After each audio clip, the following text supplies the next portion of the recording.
नमस्कार मित्रों, हमारे चैनल पर आपका स्वागत है। आज हम आपको रामायण के एक महान किरदार के बारे में कुछ प्रेरक जानकारी देने वाले हैं। दोस्तों, जटायु को कौन नहीं जानता। आज हम आपको जटायु के समर्पण और बलिदान की एक कहानी सुनाने जा रहे हैं। जटायु का चरित्र भक्तों में श्रेष्ठ है। कहते हैं कि इस कथा का श्रवण पराभक्ति की अग्नि को हृदय में प्रज्वलित करने वाला है। प्रजापति कश्यप जी की पत्नी विंता के दो पुत्र हुए, गरुड़ और अरुण। अरुण जी सूर्य देव के सारथी हुए। संपाति और जटायु इन्हीं अरुण के पुत्र थे। बचपन में संपाति और जटायु ने सूर्य मंडल को स्पर्श करने के उद्देश्य से लंबी उड़ान भरी। सूर्य के असहनीय तेज से व्याकुल होकर जटायु तो बीच रास्ते से लौट आए, किंतु संपाति उड़ते ही गए। सूर्य के निकट पहुंचने पर सूर्य के प्रखर ताप से संपाति के पंख जल गए और वे समुद्र तट पर गिरकर चेतनाशून्य हो गए। चंद्रमा नामक मुनि ने उन पर दया करके उनका उपचार किया और त्रेता में श्री सीता जी की खोज करने वाले बंदरों के दर्शन से पुनः उनके पंख वापस आ जाने का आशीर्वाद दिया। जटायु पंचवटी में आकर रहने लगे।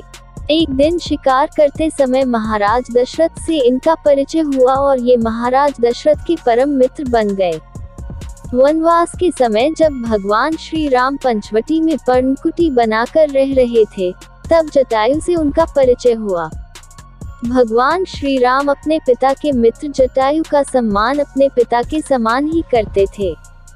प्रभु श्री राम जी अपनी पत्नी सीता जी के कहने पर कपट मृग मारीच को मारने के लिए गए और लक्ष्मण जी भी सीता जी के कटु वाक्य से प्रभावित होकर श्री राम को खोजने के लिए निकल पड़े। वाल्मीकि जी रामायण में कहते हैं कि तब आश्रम को सूना देखकर रावण ने सीता जी का हरण कर लिया और बलपूर्वक उन्हें रथ में बैठाकर आकाश मार्ग से लंका की ओर चला। सीता माता के करुण विलाप को सुनकर जटायु ने रावण को ललकारा और उसके केश पकड़कर उसे भूमि पर पटक दिया। जटायु का रावण से भयंकर संग्राम हुआ और अंत में रावण ने तलवार से उनके पंख काट डाले। जटायु मरणासन होकर भूमि पर गिर पड़े और रावण सीता जी को लेकर लंका की ओर चला गया। रामायण की कथा के अनुसार भगवान श्री राम सीता जी को खोजते हुए जटायु के पास आए।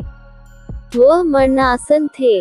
वे श्री राम के चरणों का ध्यान करते हुए उन्हीं की प्रतीक्षा कर रहे थे।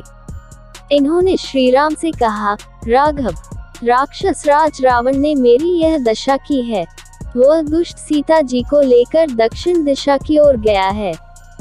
मैंने तुम्हारे दर्शनों के लिए ही अब तक अपने प्राणों को रोक रखा था। अब मुझे अंतिम विदा दो। राम जी के नेत्र भर आए। उन्होंने उनसे कहा, तात, मैं आपके शरीर को अजर अमर तथा स्वस्थ कर देता हूँ।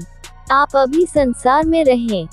जटायु बोले, श्री राम, मृत्यु के समय तुम्हारा नाम मुख से निकल जाने पर अधम प्राणी भी मुक्त हो जाता है। आज तो साक्षात तुम स्वयं मेरे पास हो।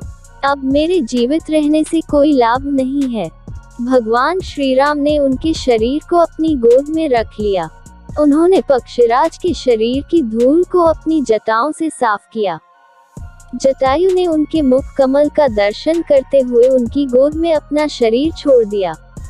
इन्होंने परोपकार के बल पर भगवान का सायुज्य प्राप्त किया और भगवान ने इनकी अंत्येष्टि क्रिया को अपने हाथों से संपन्न किया। पक्षीराज जटायु के सौभाग्य की महिमा का वर्णन कोई नहीं कर सकता है। रामायण की कथा में पक्षियों की अति महत्वपूर्ण भूमिका रही है। कौवे के रूप में काकभूषुंडी और गरुड़ आदि की चर्चा हमें पढ़ने को मिलती है। पक्षीराज जटायु का भी रामायण काल में एक महत्वपूर्ण किरदार है। इन्हें श्री राम के वनवास के रास्ते में शहीद होने वाला प्रथम योद्धा माना जाता है। छत्तीसगढ़ के दंडकारण्य में गिद्धराज जटायु को समर्पित एक प्रसिद्ध मंदिर है। मान्यता है कि जटायु वहीं रहते थे और वहीं पर आकाश में सीता जी को रावण के चंगुल से बचाने के लिए उन्होंने रावण के साथ युद्ध किया था। पूरे भारत में जटायु का सिर्फ एक ही मंदिर है। हमने आप सभी के साथ रामायण के इस प्रसिद्ध पक्षी किरदार जटायु की कहानी साझा की है।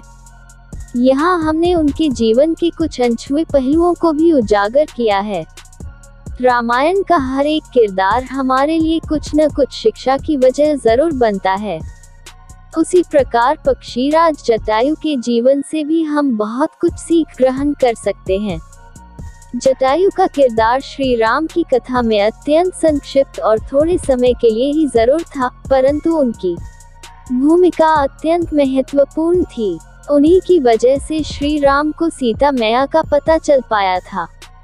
उन्होंने ही श्री राम सहित लक्ष्मण को रावण के बारे में जानकारी दी थी और इस बात से अवगत करवाया था कि रावण ही माता सीता को अगवा करके ले गया है।